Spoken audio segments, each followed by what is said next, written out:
this visit to Tombstone, I decided to take in the comedy history skit that some cowboy actors do on the stage at the famous and notorious Oriental Saloon. The skit is a bit long and sometimes a little corny, but it's still meant for entertainment and a bit funny at times. It's all done in the same place here that Wyatt Earp and Doc Holliday hung out, which is why I wanted to videotape this. Before the skit, I also wanted to show you around the Oriental. The saloon was where Wyatt Earp became 1/4 interest owner of the gaming portion after kicking out Johnny Tyler, who was very gruff to the gaming patrons. The saloon was owned by Milt Choice and was built in 1880. If you saw the 1993 movie Tombstone with Kurt Russell, the scene where he manhandles Johnny Tyler was an accurate portrayal of the altercation between the two. When state prohibition came to Tombstone in 1914, the Oriental became a drugstore and remained so for a number of years.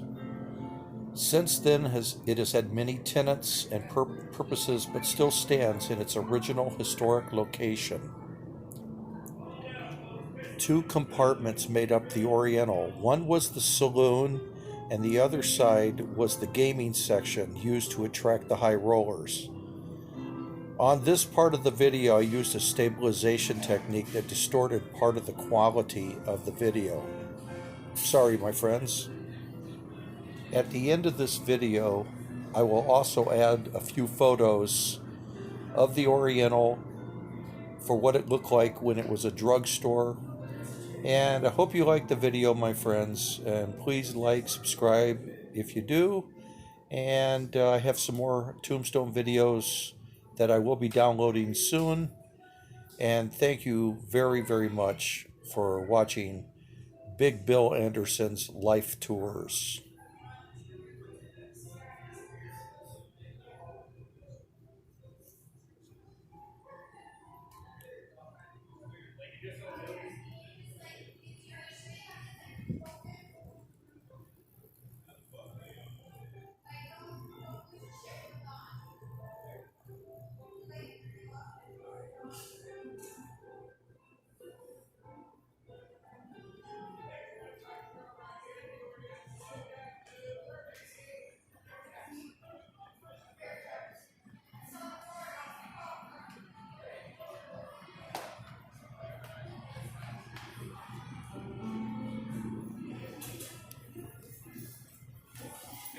You're in Apache country by yourself. All you're going to find is your own tombstone.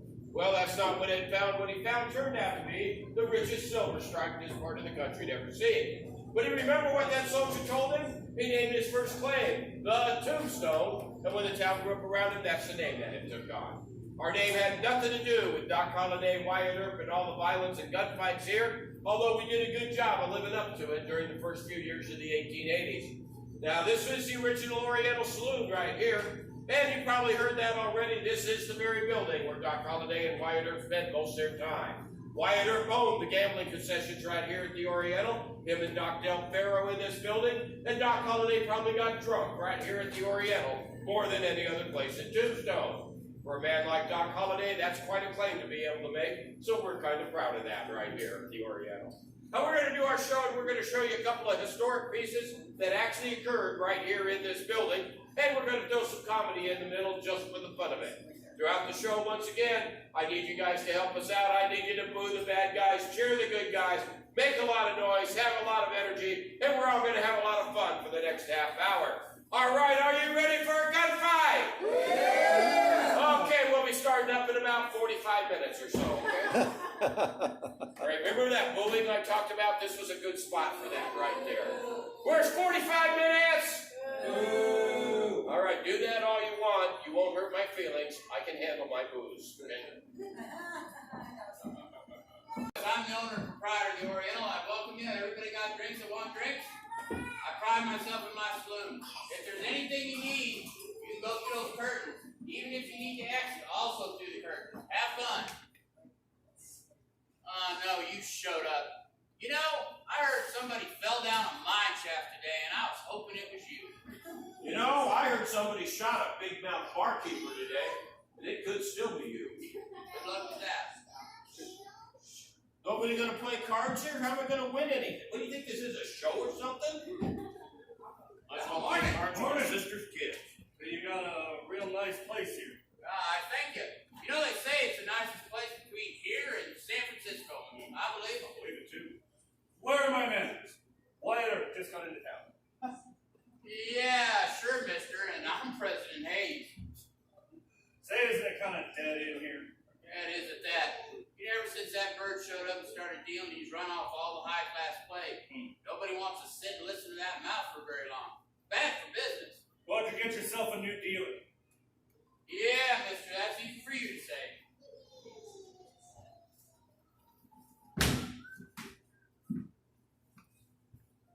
You got something on your mind? I believe you're sitting in my seat. Is that a fact? That's a fact. Now see here, friend. Seems to me you run your mouth kind of reckless, don't you? No need to err on caution with a loudmouth like you. Oh, you got me real scared now. I'm shaking in my boots. Damn straight you are. I can see it in your eyes. Hey, look, stranger. I don't take no guff off of somebody that just... Go ahead, pull that smoke wagon and find out what happened. Don't make me have something. I'm gonna stand there and bleed or do something about it. Ain't somebody gonna back me up here? Aren't you gonna help me? That's what I thought. Come on. Get out of here. Crap in this town. Thanks for the knife, kid.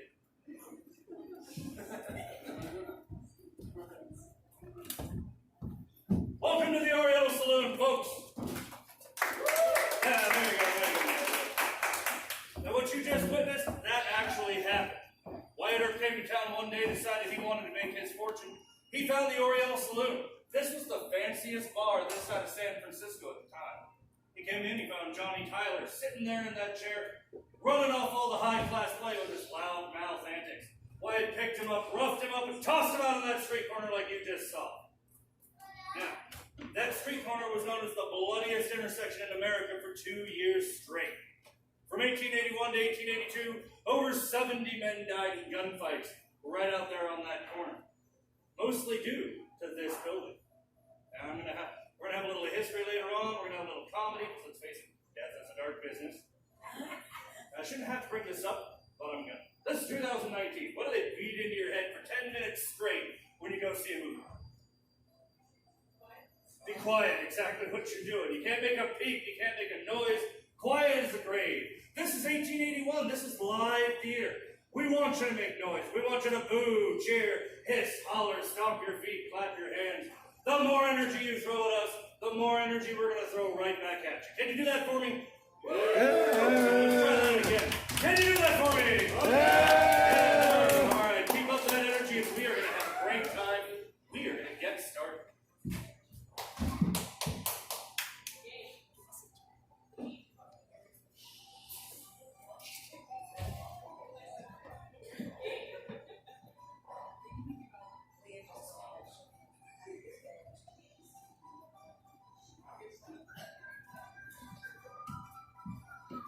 Well, howdy. Well, I haven't seen you in forever. Well, how you been? Is that a new hat? Oh, it is a new hat. How good are you to notice? Where'd you get it? I can't tell you that. You got it off that Hey, dead guy. Bill? Well, no, not exactly. Anybody seen Blue Not Belly exactly, Bill? not exactly. Have you seen Blue Belly Bill around? It's the guy from the Undertaker who got it from the dead guy in the 60s. You all lie to me like a pack of Yankees, aren't you? Blue Belly Bill! I've been looking for you. Me? You see anybody else here go by Blue Belly Bill? I reckon not. Well, I hear tell you was with my girl this morning. Wait, this morning? Sure, I remember. Yeah, I remember. Cute little thing, I must admit. So you admit it? This is Greg. This is Blue Belly Bill. Now, both men fought in the Civil War, although I don't know what side each of them fought for. Now, Greg here, he lost part of his hearing due to a cannon blast. And Blue Belly Bill lost part of the eyesight in one eye due to a powder burn. Now, this information will become very important as this goes on. So you admit you was with my girl? Sure, I admit it. No, she can win competitions with those ones. Don't get me wrong, I was a perfect gentleman. held out my hand and everything. Next thing you know, she's just up in my lap, covered me in kisses. Now, due to Gray's hearing, he mistaken a conversation he had with a mutual friend of the two men earlier in the day when that gentleman told him that Bill here had been with his girl, when he'd actually been with Miss Pennyfeather, Gray's dog. What? Oh, yeah, she is a hairy little thing. You ever roll her over and rub her belly? Oh, that does it. You're a dead man, you girl-stealing skunk. Awkward. Now, due to Bill's eyesight, you could see where his depth perception was, say, less than perfect. Hey, you tried to hit me. No, I didn't. Yes, he did. There, you done it again. You swung right at my head. No, I was swatting at a fly. This big old fly was right. You saw it. It's up in the ceiling. Just wanted that. Ow! Why would you do that? Ow! Yes. Get. Just Ow! that's what you get. What? I just did it. Ow! That does hurt. Why is that so recent? Gotcha. Ooh, fisticuffs, is it? It's not your lucky day, because I am a pugilist. Okay, Mr. Pugilist. Pugilist. Whoa! Yes. That was the best night. That was a bit real.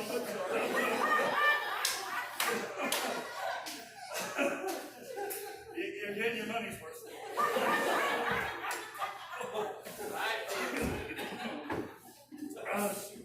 Sorry, I'm feeling in my chest. Kyle's taller than you. I can kick him. Remind me to kill you later. Okay. All right. Okay. Show must go on.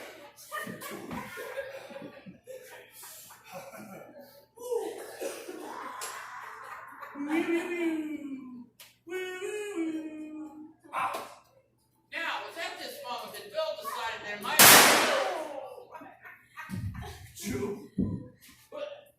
What'd you do? You killed him! I didn't kill him. You killed him. I feel like this is the part where someone's supposed to get up and address the audience.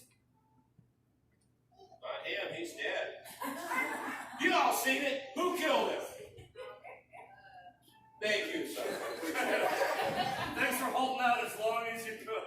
He's the only one here that knows what's going on. So at least I had the pleasure of being his best friend. You weren't his best friend. I was his best friend. You couldn't have been his best friend. Neither of them was my best friend. My best friend is man's best friend, Miss Pennyfeather. You named your dog Pennyfeather? What'd you name yours? I'm a weirdo, are you? Hey, wait a minute. You're still a girl-stealing skunk. You can't call me a skunk, you armadillo! Armadillo? What does that even mean? I don't know, I was never very good at I it. don't see that as I was going off the top Hey! of my head.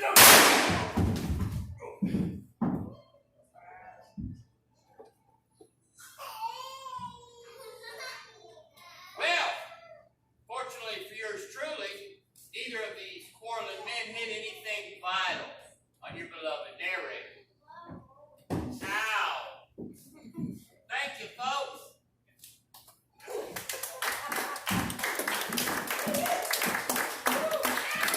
Alright, folks, keep your butts in your seats. We are going to do that again. Not that.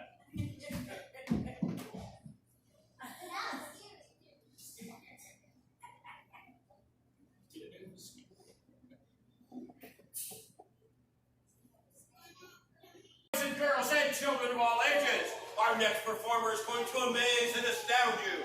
Why, he would make you question the very fabric of everything you once thought possible. Gravity itself bows to this man. He has traveled the world performing for the likes of the King and Queen of England, the Emperor of China. Why, for the King of Prussia, you once brought a tear to his eye.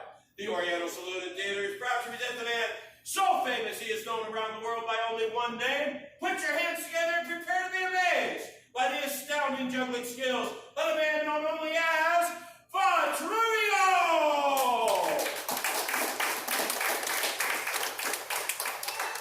Ahem! Vatrurio!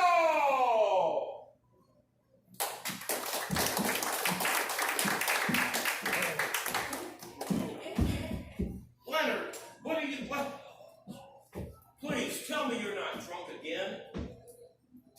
the truth, or do you want me to tell you I'm not drunk again?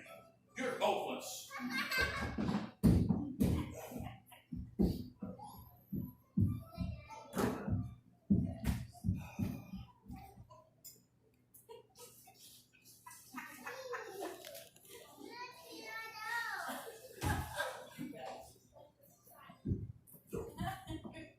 Petruvio! Alright, well, let's get this show going, maybe you'll wake up. Ta-da! Woo! Alright, I got a better one. Bring on the dancing girls. Get off the stage. Still? You stink. Get off the stage. I saved the best for last. I If this hope doesn't so. get you, nothing will. Ta-da!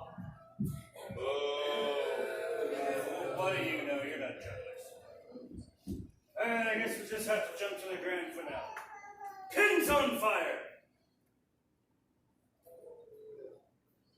Pins on fire without fire. Boo! It's better with two anyway.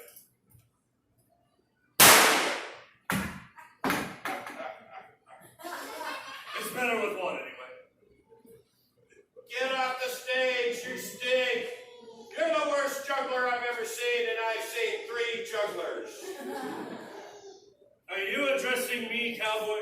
Do you see any other jugglers in the audience? Ma'am, do you juggle? I do not. I don't either. I do not see any other jugglers. But if I did, they would fall on their knees in front of Petruvio in awe of my sheer skill. You haven't shown us one lick of skill. I got more skill in my little pointy finger than you've been showing up there. Then you should come up here and prove it. Come on, folks, help me get this cowpoke up here.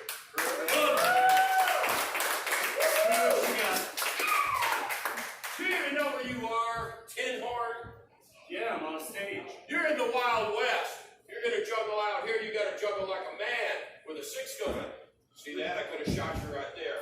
There you go. Could have got you again. Yeah, you don't do some stupid little Chrissy back east thing with some pins. I can do that. You can do that? I can do that. I'll tell you what, why don't you impress everybody? Let's see you do that. Let me borrow your gun. You want me to loan you my gun? Yes. All right, but be careful. It's loaded. So am I. Now, I call this one the lazy dog. That's pretty lazy. That's the best you got.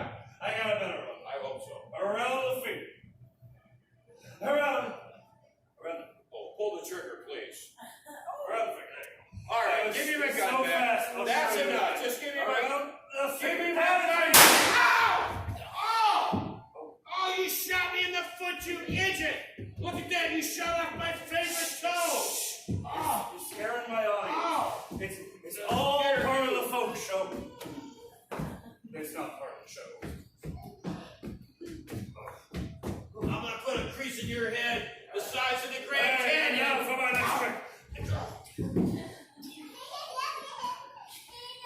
He had too much to drink. Folks, I'm looking for a cowboy that shot up the ceiling at the Christmas house. Anybody seen him? All right, you clown! Ah, there you are. All right there, cowboy. You drop those shooting irons on that piano and you move this way. Marshal, slowly. Now, hold on, deputy. It's all right. I already unloaded his gun. You did? Sure he did! Oh, my arm! I thought you said you unloaded his gun! No. What I meant to say was I was going to unload his gun. But then I just went on living my life. Oh, get out of the way, fool. I need a clear shot. I got a shot! Oh, my God, that was close. I got a nickel. Hey, you going to? Let me get you a free show. No. Lazy No, dog. look out. Look what he did! That's yours. Petruvio!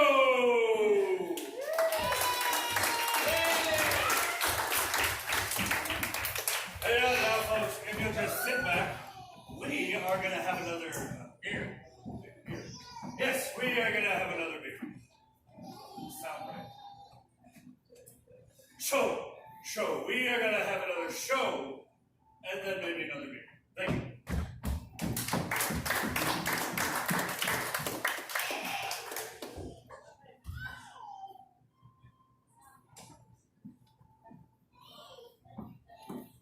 Okay, folks, this next piece we're going to do is not only true, but it actually happened right here at the Oriental Saloon in Tombstone, Arizona. Now, one of the main characters here is a man by the name of Frank Leslie. He was better known as Buckskin Frank Leslie. Now, Buckskin Frank was a cold, accomplished killer. He was a bit deranged, and he was well known for both his skill with a six-gun and his quick, sometimes violent temper. The other main character here is a younger man by the name of Billy. Now, Billy the Kid died right here at Tombstone in 1882. All right, I know what some of you might be thinking. You know anything about Western history, you know that Billy the Kid was killed in New Mexico in 1881. Any confusion on this matter will be cleared up shortly. So sit back, watch, and enjoy as we present the true story of how Billy the Kid came to be killed right here at Tombstone.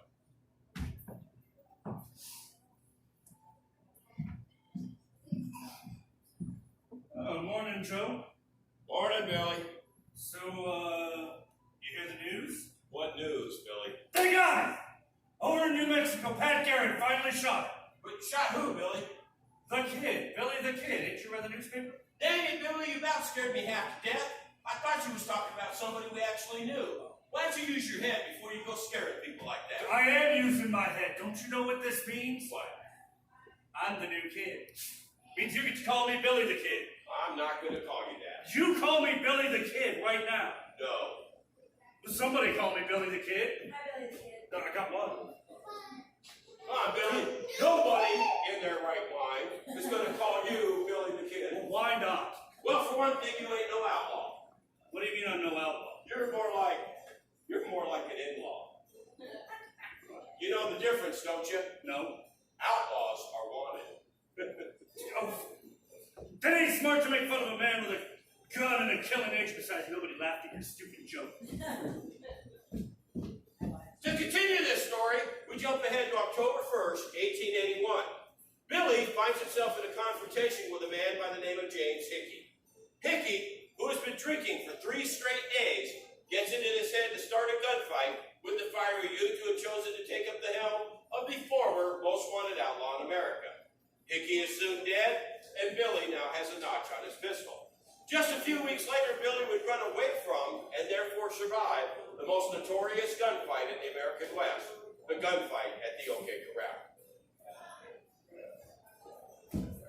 Where is he, Joe? What do you want, Billy? Where's Frank Leslie? I'm gonna put a little sunlight in his skull. You know, with a bullet. Yeah, Billy, I got your meeting clear enough. Come on, you know Leslie will put you down and not give it a second thought. You can't be that stupid. I am that stupid. He killed my friend Ringo. He's gonna become another notch in the handle of my gun. Billy, just go home. You're just not a killer. You better dig up James Hickey and let him know that. Billy, there's no talking to you. You're a fool. That's right. Walk away when gunfighters talking to you. Bartenders. Well, you come in here like a man with something to say. Say it, boy. Now, I hear you killed my friend Ringo, and I don't Maybe I've killed a lot of people. But you come in here thinking you can make a reputation for yourself because you think I'm a dangerous man. Or you think I'm the one that actually dropped Ringo. Either way, you better make your next move wisely. Now, you can't be talking to me like that. See, I am done with your gas. It's like Get out of here before something gets hurt that'll never heal. Now you clear out of here and you don't come back. Ever. Kid. He called me kid. Well, that wasn't good enough for young Billy. Billy was dead set on getting revenge for the death of his friend, Johnny Ringo. And later that day, Billy did come back. Frank Leslie, where are you at? Calling you out, you coward! Billy! Where is he, Joe? Go home! Don't do this! I'm right here.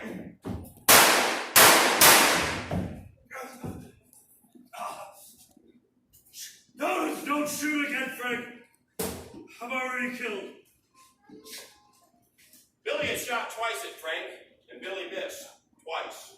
Frank never missed. Buckskin Frank Leslie had put more men in the ground than Doc Holliday and all of the Earp brothers combined. Now, Billy had survived his gunfight with James Hickey. He had barely escaped death at the OK Corral, only to have, about a year later, young William Floyd Claiborne meet death himself, a man named Buckskin Frank Leslie. Now, Billy, nobody ever really called Billy the Kid, at least not with any seriousness. No, it wasn't until the day after his death when the local newspaper reported, Billy the Kid killed in Tombstone. Thank you, folks.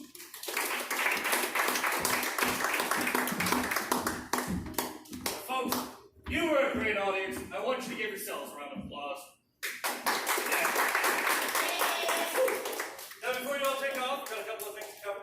Those tickets you were given, they will give you discounts around town, such as over at the Crystal Palace for lunch or down at the mine tour if you want to go underground, see how the town was built in the silver mines. Now, we do work for tips, so a fellow was standing over there with a tip spittoon. If you like the show, feel free to tip in that spittoon. If you did not like the show, think of us as waiters with guns. Thank you all for coming out, folks. We hope you have a great time in Tombstone, and adios. Thank you, everybody. Thanks for coming. Thank you very much.